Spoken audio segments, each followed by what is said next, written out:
नमस्कार, माझे नाव अरुण पंढरपुरे. मी आत्ता 5वी शिकतो आणि माझ्या शाळेचे नाव कोचिंग स्कूल कोचिंग. मी आत्ता जादूची पंख तयार केली आहे. त्याच्यात एक कार्डबोर्डचा आणि कागदाचा आणि मोटर आणि बॅटरीचा यूज केले आहे.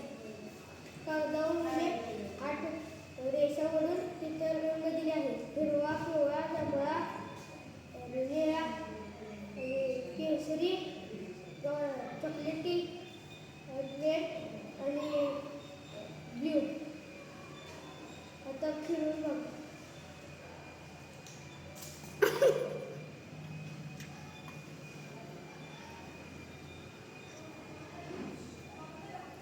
हां, पूर्ण भरभर पिल्यानंतर पांढरी छटा आपल्याला दिसते.